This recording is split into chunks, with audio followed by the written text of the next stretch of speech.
ချိန်တန်ရင်တော့အလုံးပြည့်မှာပဲအစရှိရင်အဆုံးရှိတယ်အစရှိရင်အဆုံးရှိတယ်သူတို့ကလည်းအရင်ကကိုရင်တို့လိုပဲသူကမသေးသေးဘူးပေါ့လူပဲကလေးကနေလူကြီးကနေကြီးတဲ့ကြီးပြီးတော့နောက်ဆုံးတော့ပြေးသွားဒါဆိုရင်တနေ့ငါလေးပဲဒီလိုပဲသွားရမှာပါရောလားလို့အဲ့ဒီလိုလေးနှလုံးသွင်းကြရမယ်။ဩငါလေးပဲတနေ့ပြည့်စည်ကြရမယ်ဆုံးရှုံးကြရမယ်။တကယ်တော့တရားဝါဆိုတာဖြစ်ပြီးတော့ပြတ်တတ်တဲ့အမျိုးပါရောလားလို့အဲ့ဒီလိုလေးနှလုံးသွင်းရမယ်။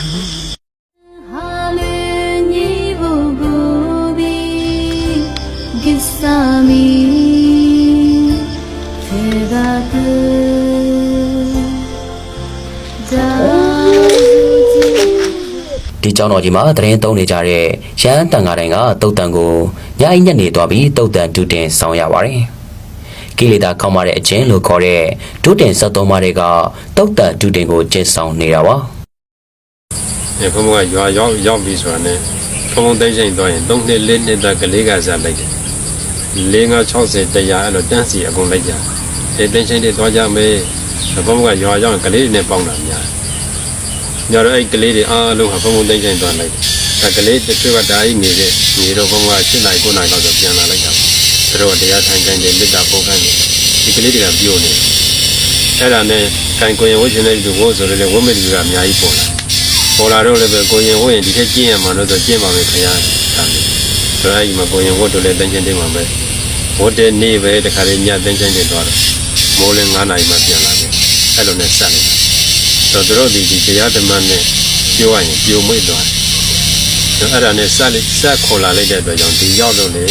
တန်းချင်းသွားမှဝင်မလို့ဘုံတော့အလုံးများလို့မဖို့ဖြစ်ရင်တော့မှသူတို့ကတောင်းဆိုတာဘုံတန်းချင်းဘယ်တော့သွားမလဲဘယ်တော့သွားမလဲအဲ့ဒါမျိုးတောင်းဆိုတာဆိုတော့အဲ့ဒီလိုပဲနည်းနည်းကိုရွာကလေးကအဆက်လေးပြောလိုက်တာ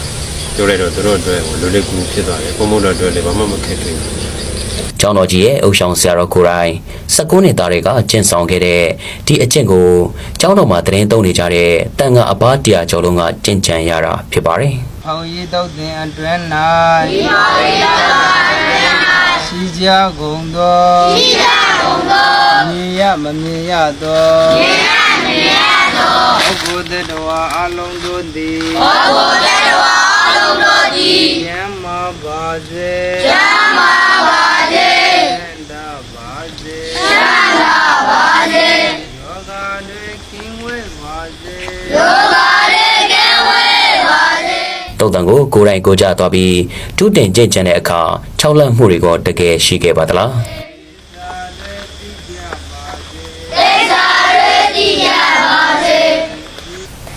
တောက်တန်ကိုပထမဆုံးတော့ဒီစိတ်ထဲမှာကြောက်တာပေါ့နော်ဒီအဲ့တော့ကြောက်လာတော့ဒီကိုယ့်ရဲ့ဒီလာတွေကိုဆင်ခြင်ကြည့်ရဲ့ငါးဒီလာကိုလုံရလာဆိုဒီလာတွေဆင်ခြင်ကြည့်တဲ့ခါမှာဒီကြောက်စိုက်တွေကပျောက်သွားတယ်ပေါ့ပြီးလို့ရှိရင်ဒီတောက်တန်မှာနေတော့အခြားတွေးတွေကိုလည်းမတွေးတော့ဘူးစိုက်ထဲမှာဒီတရားတွေကိုပဲမှတ်တယ်ပေါ့အဲ့လိုနောက်မို့ဆိုရင်အခြားအကြောင်းတွေတွင်းနေကိုယ်ကတရေလေးကြောက်ရသေးတယ်အဲ့လိုကြောက်ရတော့ဒီတရားတွေကိုပဲအများကြီးမှတ်ဖြစ်ပါတယ်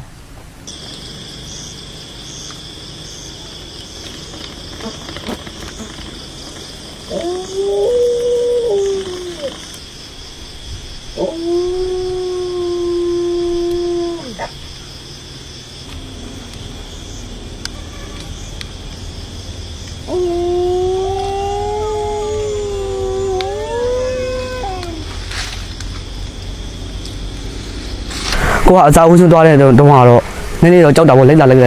ပေါ့ဆရာတော်နောက်ကတည်းကလိုက်လာရတာပေါ့ကိုကနည်းနည်းတော့ကြောက်မိရဲ့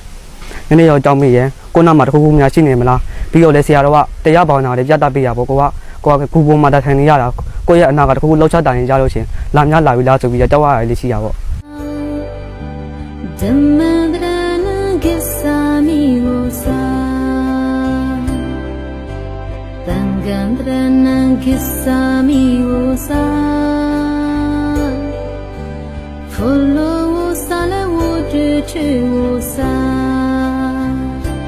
Bodha, Bodha, Wosale.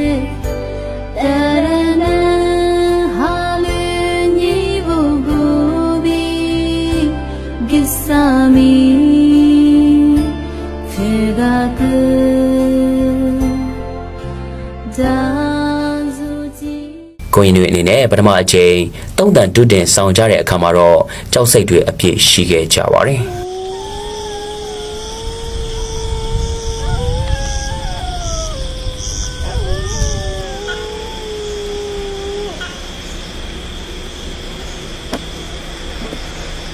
တုတ်တက်မှာအိတ်ဖူးတာပေါ့ပထမအောင်ဆုံးတွေ့ကြရတော့တုတ်တက်တဲ့ဝင်ဆိုဒီချက်တီးမွေးရထားတယ်ပထမအောင်ဆုံးဖြစ်တာပေါ့ဒါပေမဲ့တုတ်တန်အိတ်တဲ့အချိန်မှာကျတော့ကြောက်စိတ်ကကိုယ့်ကိုလက်ပုံးသွားဒီတုတ်တက်နဲ့ဝင်သွားနေပေါ့နော်ကြောက်စိတ်ကကိုယ့်ကိုလမ်းမသွားဆိုဒီသူတို့ကရှိမရှိရမသိဘူး6သူတို့6လန့်လာဘာလည်းမသိဘူးဒီလိုမျိုးကိုယ့်ရဲ့ဆောက်ကြောက်စိတ်ကဘယ်လိုကိုယ်စိတ်ကိုလမ်းမုန်းနေရဆိုဒီလေတိုက်လို့တည့်ရဒီပါကြွေကြတာတို့ဘေးနာတရိษံလေးပေါ့ကြွက်တွေပါဒီတည့်ရ6ထဲမှာဖြတ်သွားတာတို့အဲ့ရရှိရပါအဲ့ရှိတော့ဒါဒီသူတို့6နေရပဲလားဆိုတော့ထင်ပြီးတော့ပေါ့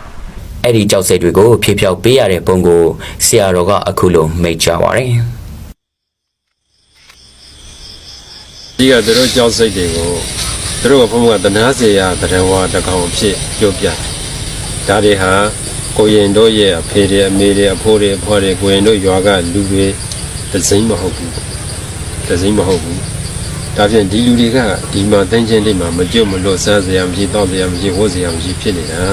အယံတနာဖို့ကောင်းတယ်ဒီတိုင်းသာနေရင်ပို့ပြီးတော့ဆင်းရဲမှာ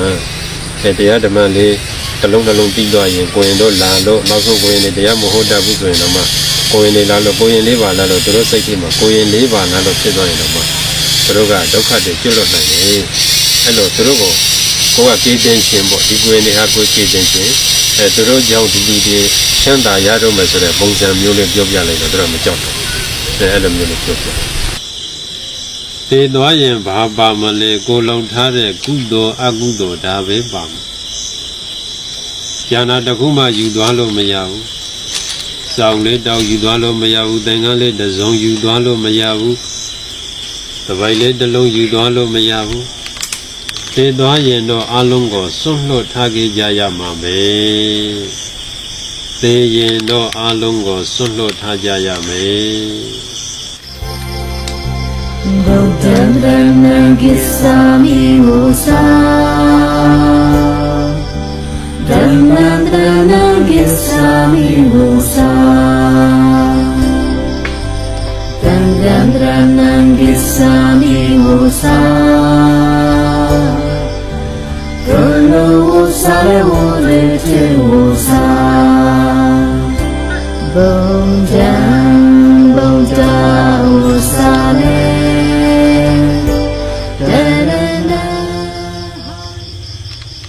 ဒုတင်ချင်းစံကိုမြတ်စွာဘုရားကိုယ်တိုင်ကျင့်ကြံခဲ့ပြီးဒုတင်ဆောင်ရမှာတော့မြတ်စွာဘုရားပြီးရင်အရှင်မဟာကတ္တဗမထေရမြတ်ကဣဇဒတ်ရရှိခဲ့ပါတယ်